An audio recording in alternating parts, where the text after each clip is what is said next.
Well, what about Shepard? Earthborn, but no record of his family. Doesn't have one. He was raised on the streets, learned to look out for himself. He proved himself during the Blitz. Held off enemy forces on the ground until reinforcements arrived. He's the only reason Elysium is still standing. We can't question his courage. Humanity needs a hero, and Shepard's the best we've got. I'll make the call.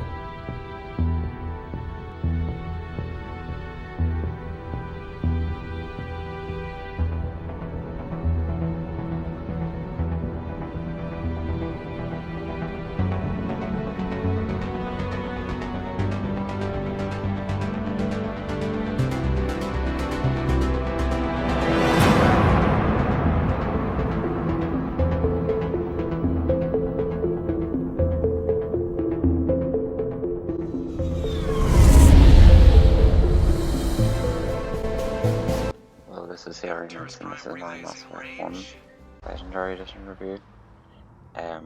So originally I played this partially just after I'd finished Mass Effect 2 and 3 because on the PS3 system I don't think Mass Effect 1 came out until a year or two after Mass Effect 3 there.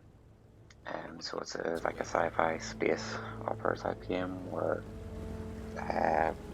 you follow Shepard and make decisions that kind of affect people around you in the galaxy as well. So I'll start off with the visuals and sound first. So the graphics have minor improvements. It's quite difficult to notice unless you're looking at a side-by-side. First thing I did was just bump up the resolution so you can play it in 1080p or 4K. Obviously if you went back and played it in PS3 it would look quite a bit worse if you were playing on whatever it was 720p at the time. They didn't change much else. They made the textures slightly better or at a higher resolution, and some of the lighting as well appears a bit brighter, or more brightly lit anyway. But unfortunately, in some areas, it's going to make it less atmospheric because you are no doubt ready for. You kind of get rid of the mood lighting there. The Mass Effect still looks good anyway. You've got plenty of lens for like the old games, and then the aesthetics of all the races, ships, etc. and stuff like that all still look pretty impressive even to date. There's some wee small set pieces, nothing really as big as like Mass Effect 3 later on in the series, but stuff like the Ascension flying over in the background of the Citadel, some of the cutscenes with the Normandy, as well as I think Sovereign flying off at the very start of the time. All for the environments, you've kind of got like one type of biome for each different planet. So when we see some of the unexplored worlds, they're kind of, I think they're procedurally generated, so it's kind of the same thing on that particular planet. So you'll get like a garden world type biome or like a rocky planet as well. Some of the animation is aged quite badly, and you can see the way he walks is a bit stiff compared to how games look a lot more natural nowadays. As well, every angry person seems to be doing the same thing where they smack their fist against the palm of their hand. For the sound, it probably has some of the best music in the series. So you've got all the tracks like Vigil, Novaria, obviously the Galaxy Map one, which is throughout all the games. The gun sounds even sound quite punchy as well. They're quite loud. You can hear some of them with Rex shooting off in the background in Vermeer. Some of the snipers as well sound quite powerful. I think it was a bug, but the relays were very loud as well. But I think they've patched that since decreased the sound of it. The other thing to note really is the UI is a bit cluttered in the menus. Other than that, really, ideally you probably want a bit more, a bit of a bump in the visuals and a remaster. I suppose with it being an EA game, you don't really expect it to get a big overall anyway. So talking about the story and the characters next, originally I said at the start, I played Mass Effect 2 and 3 first of all years ago. Mass Effect 2 would have came out in 2010 on the PS3, and then I think Mass Effect 3 would have came out in 2012. After that, Mass Effect 1 came out, I think, in Shooting. 2013. She's supposed to meet So I'd them only right played now. up to the You can Furrows, make it if you hurry. but obviously with playing the last two games firstly, I know where the story was headed anyway. So it's probably the most story-focused game out of the series. You can kind of see progression from 2 and 3 becomes more gameplay focused and less story focused. I would say it has the most focus for investment from the series, with a good cast development with CERN and Sovereign.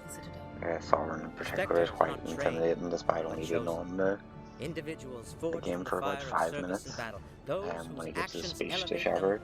So I wasn't really sure either if obviously Sovereign is CERN shit, but I wasn't sure if originally that was supposed to be a twist.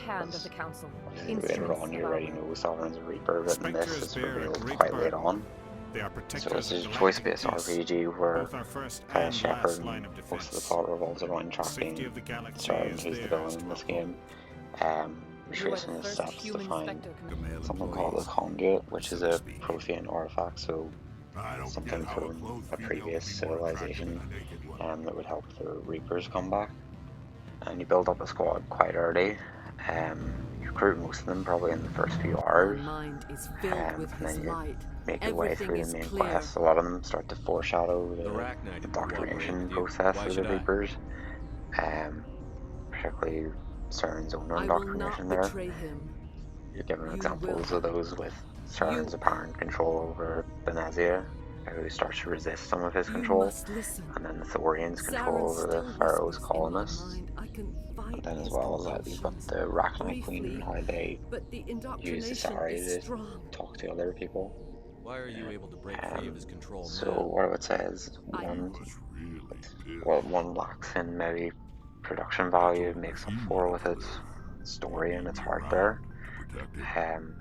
You see some of the speeches, so despite not looking the best presentation wise, they kind of amp you up for what's going to happen next.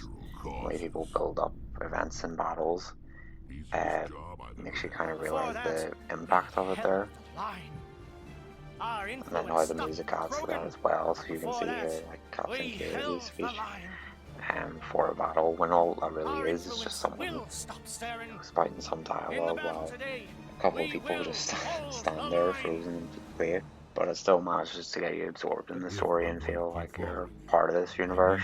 And then you have some of the like side dialogue where you talk about people and their backstories and how everyone seems Rex, to these Krogan are not your people. be familiar They're with slaves of different Saren. training facilities Is or that what you want for them?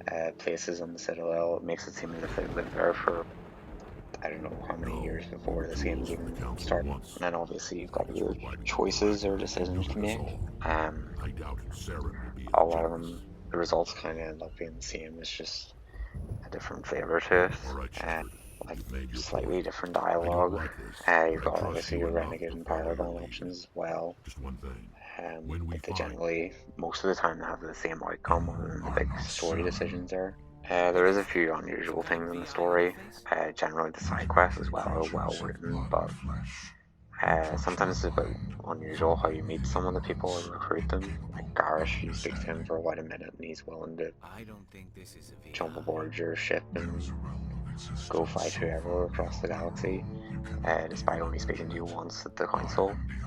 And then there's Rex as well, he's got his gun drawn at you, but then if you choose one Paragon option, he'll goes from being very confrontational to completely calm in almost an instant, which doesn't seem that convincing. The only other thing is sometimes Shepard, despite being almost like a war hero or a legend in the galaxy, seems to be a bit clueless about a lot of the things that generally common knowledge. I don't think he really knew about the Rachni War or much about the Citadel. Obviously that's likely just to help the player get to know the universe as well, since this would have been their first game. So the last thing to talk about is just the gameplay. So obviously this one's probably the least gameplay focus or combat focus compared to the next two games. It's quite janky, it's probably the worst in the series, but it's still fun. So for the Legendary Edition, they touched up the UI. They didn't make a whole lot of gameplay changes, but they made the UI appear similar to Mass Effect 3.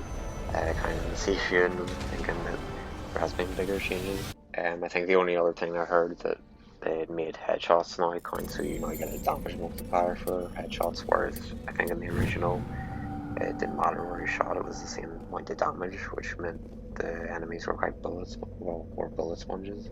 And to me, this game, a lot of the biotics are quite strong compared to the combat and tech powers.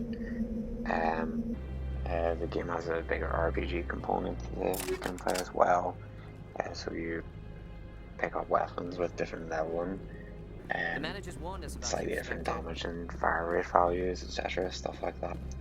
And obviously the biotics are stronger compared to 2 because not every, well, the biotics can go through the like shields, barriers, etc. Whereas in the second game you have to restrict them before you can even use a biotic power. The cover system's not a hard cover system either. You just kind of push your stick against the cover that you want and use that. Most of the time I kind of just abuse so you're aiming. Use your right shoulder, I think, to aim, so you can kind of sit behind cover, so you can sit just outside the cover and kind of aim at an enemy and shoot at them without it being able to target you. The other thing is, you've got a lot more powers than the later games as well. Your power wheel feels quite full. You've got a lot of abilities, but the only issue with that is it makes your character and your squad mates all feel quite similar. The classes are less distinct. And then you get a lot more skill points as well compared to the other games, but everything feels quite incremental. You don't always notice a difference. The gameplay is quite janky, as I said earlier, but it is fun seeing being able to throw people 50 feet in the air. You can see them ragdoll with a shotgun as well. Even though it just looks bizarre. And then it's nice actually having to put points into the owner renegade or dialogue choices. Instead of other games where if you're constantly picking that choice, you're leveling up your charm or intimidate. In this you kind of have to use your own skill points to level it up, and then that way you can actually make be able to pass more difficult speech checks. And the squad isn't always completely balanced either. I find like Tali seem to be a lot stronger than the other ones, particularly because you're fighting mechs and stuff a lot of the time, or the Geth. A lot of her abilities are like electronics focused, you can hack enemies and stuff like that, so majority of the time you probably bring her along. Garrus as well is quite strong, especially with his sniper. And each of the story missions are quite good as well. Not always completely linear, you get a wee bit of a hub as well where you can go around and talk to people. Novaria is probably my favourite one.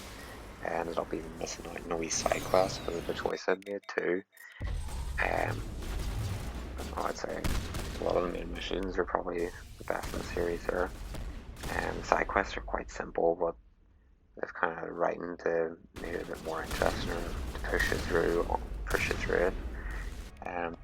The Mako is fine as well. It's a bit tedious driving up the inclines, and the combat normally just consists of just sitting back and shooting at people like the tank sequences in games. There's good mission variety and pacing, but a lot of the time the start is just sitting in the Citadel and just doing missions there.